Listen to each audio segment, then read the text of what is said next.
Okay, so we're going to be learning about finding inverses of functions today.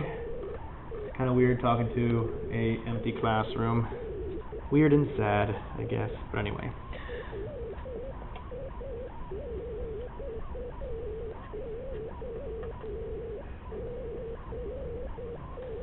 So this is the last topic that you will need to kind of have down, right, that we're covering in preparation for our test coming up here in 2 days.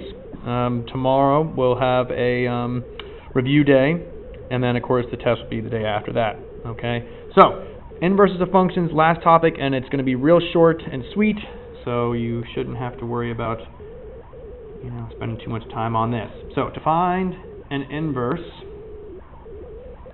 of a function. All right, step one. We're going to change f of x to y. And of course, f of x, if it's g of x, h of x, whatever that might be, we're going to change it to y. Okay. Step two, we're then going to swap the x and y variables.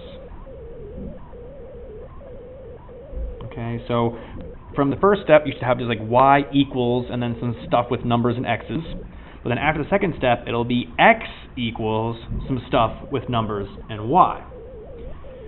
But of course, that's not where we want to stop. We want to then resolve for y. And then finally, step four, we're going to rename y as f inverse of x.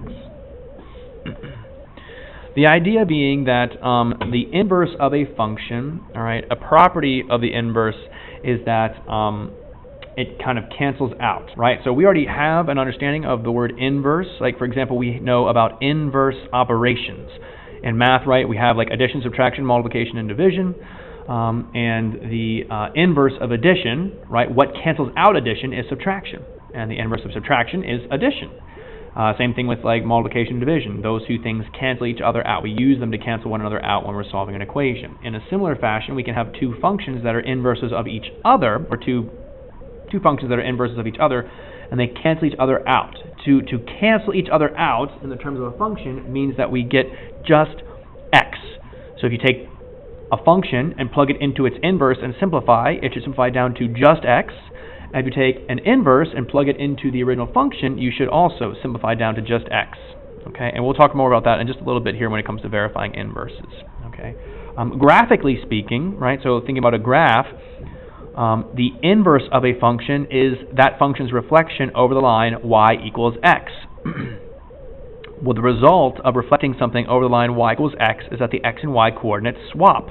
And that's where you kind of see this idea here, number two, where we swap the x and y coordinates to then get the inverse function. Okay, same kind of, that's related to the graphical approach there. So anyway, let's find the inverse of, and we'll start here with this function h of x equals 2x plus 6.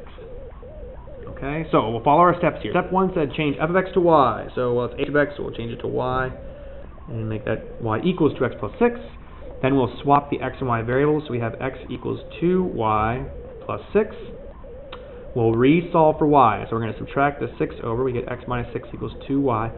Divide both sides by 2, and we get this. Okay. But of course, that is kind of funky, right? Funky looking. And so we need to, we can leave it like this, that's fine, but if we wanted to graph this, for example, I mean, it's easy enough to graph the original function, 2x plus 6, but to graph this, it's kind of weird, right? Not a normal thing that we graph if we were to graphing it by hand, not a calculator. And so to kind of help ourselves here, let's break this up. So that means we can make this x over 2 minus 6 over 2, which then is 1/2 x minus 3, okay? And so that, we'll say, then, is the inverse function, okay? This is not wrong. You could have stopped right here and then just said that was f inverse, but really it's more helpful to rewrite it in a term that, is more comfortable with us. So there's our inverse, okay? So I've given you one here to try. So try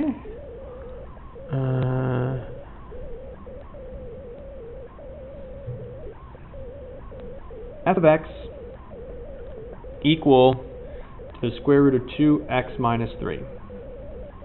All right. So now I suggest you pause the video here because I'm about to go start solving it rather than just having you wait and you have to fast forward. Okay, so pause the video here if you want to try and solve it on your own, and then I'll show you the answer.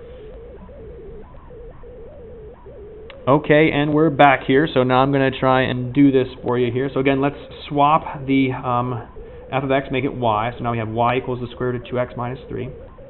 Okay, we'll square both sides here to get the, we have to swap the x and y first. And now we'll square both sides, so we get x squared equals 2y minus 3, right? Squaring both sides there to cancel out that square root. Add 3 equals 2y, and then divide through by 2. Again, if you do it, this way, for example, that's not wrong. But not typical, right? Typically, what we would see is we would break that up and then rewrite that as 1/2 x squared plus 3/2, or even 1.5 if you don't like your decimals and stuff, okay? So there it is, and really I should write it as f inverse of x equals 1/2 x squared plus 3/2. And don't ask me why I put a parenthesis there. Forget about that. Okay, so really that should be our answer. Okay. Now, we'll come back to something here in just a second. Technically, this is not the exact inverse of this function, and I'll talk about that in just a little bit here. So I'll come back to that. So hold on right there. Let's go on now to verifying inverses. Okay.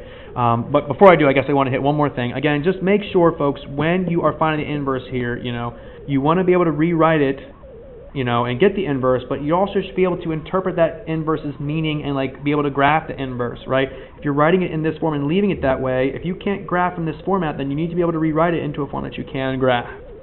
All right, off my soapbox. Now let's go to verifying inverses. How do we actually determine if two things are in fact inverses of one another besides just, finding the inverse, right? Option 1, we can verify it algebraically. Okay, if f of x and g of x are inverses, then, so in other words, f is the inverse of g and g is the inverse of f. Okay, so in other words, you could say f of x and this could be called f inverse instead of g of x, right? And likewise, if this was g of x, then you could call this g inverse of x, either way. Then this should be true. F of g of x has to equal x, and g of f of x has to equal x as well. Okay? Both must be true. So I'll put a little and in here. Okay? If one simplifies down to x, but the other one does not simplify down to x, those two functions are not inverses. Okay? They are not inverses. All right? So as a quick example here, we'll do a verification. So let's see here. So example, let's verify that f of x is equal to x cubed minus 1, and g of x is equal to the cube root of x plus 1. And then we're verifying that this and this are inverses. Okay, so let me zoom in on that a little bit better. There we go. All right, so let's do f of g of x. And this is why we learned compositions, yesterday or the day before, our previous day in class here, because we want to use these compositions to help us out. So plug in g, so it's going to be f of cube root of x plus 1. And we'll plug that into our function there in place of the x. So it's going to be the quantity, the cube root of x plus 1 cubed minus 1. And so when we cube that cube root, we get x plus 1 minus 1, which is then just x. And haha, check. And so we're done, right? we check to see that f of g of x equals x. So we're all done, right? Wrong, okay? We still have to do g of f of x to check and see here. So g of x cubed minus 1. And we'll plug that x cubed minus 1 into g, so it's going to be the cube root of x cubed minus 1, that quantity, plus 1. Alright, so we can drop the parentheses here. Minus 1 plus 1 will cancel, and so we're taking the cube root of x cubed, which is x, check. And so now we can see that they are both inverses. Okay? F and g are inverses. You must show both directions, f of g of x and g of f of x, that both of them simplify to x in order to show that they're inverses. If you only do one of those, you do not prove that they are inverses. You have not sufficiently shown that they are inverses of one another. Okay. Page 2. Alright, something like that. The other method that we have for verifying inverses is graphically, and that's what I mentioned earlier about seeing if the one function is a reflection of the other over the line y equals x. Okay? If two functions are inverses,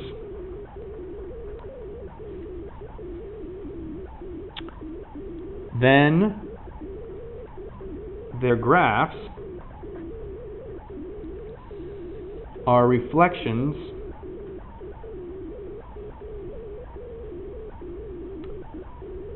over the line y equals x.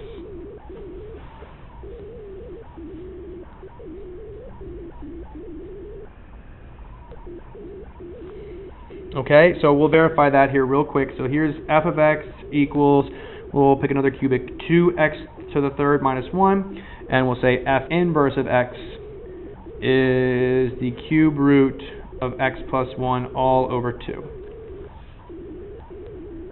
Alright, so we'll type this into our calculators. And I'm going to show that to you as well, because I know that typing into the calculator is not always, done accurately. So, okay, go to our y equals. Let's see, there we go. Clear it out. 2x to the third minus 1. And then the cube root, you have a couple options here about how to do the cube root. The first one is to press the math button and then arrow down, and you can see that number 4 is the cube root command, so you can use that. And then just type in parentheses x plus 1 over 2. Make sure you put parentheses around the x plus 1, because that whole thing is in the numerator there.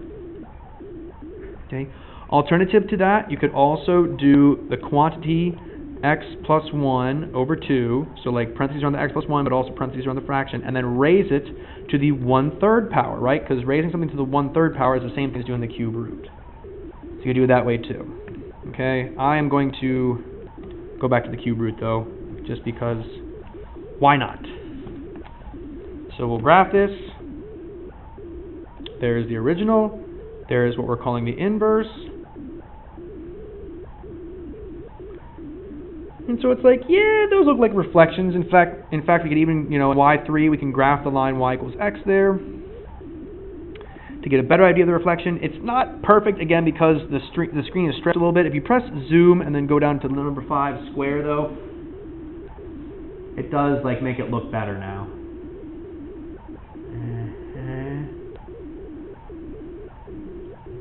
You can more easily see that reflection. Okay, so it's like, voila.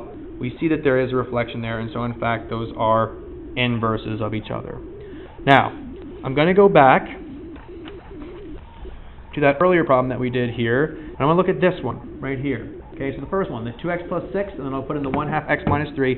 This one's going to be, we already know that those two are, we found them here. So 2x plus 6, it's a line, easy to see, 0.5 x minus 3. Graph it. There's the first line. There's the second line, and there's the line y equals x, and again you can see that they definitely reflect. Okay, but let's look at this second one here real quick. Okay, we found its inverse, so to speak here. But if you look if I graph the square root of 2x minus 3, and then I graph that 0.5x, whoops, oh dear, this is getting worse before it's getting better. If I graph that 0.5x squared plus 1.5, or the 3 halves, I'm just going to use the decimals just for, quickness of typing in. There's my square root, there's my inverse, and then there's my y equals x. And you can see that we have a problem because the original function, if you reflect it over the line y equals x, is not equivalent to what we're calling the inverse there. And so technically speaking, we need to add into this, okay, we need to add into this here a caveat that this is only true for x values that are greater than or equal to 0. Okay, that is the inverse now, because that will cover, and I can show you that here if I do that little thing that I did with the piecewise function. So I'll put parentheses around this, divide by math test. Oh, no. Gotta put an x in first. X, second math, go to the test menu, greater than or equal to 0. So now we'll only graph for x greater than or equal to 0. And voila, now they are inverses of each other. Okay.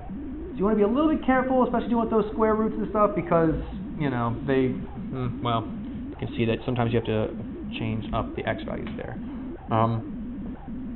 So yeah, all right, that's it. Your assignment will be in these comments for this video, also be on the Google Classroom, but heck, why not have me just write it out right here as well, so you can see what you're supposed to do. I'll just give you everything. Let's see here. So the inverses homework is going to be page 98, numbers 19 to 21. And then I also want you to do 49, 51, 54, and 59, but only part A, and then also 107 as well. Okay? Good luck. And then if you get done this, you can start looking at the review for the test too. The answer key is also posted on our Google Classroom. Thanks guys, and we'll see you tomorrow.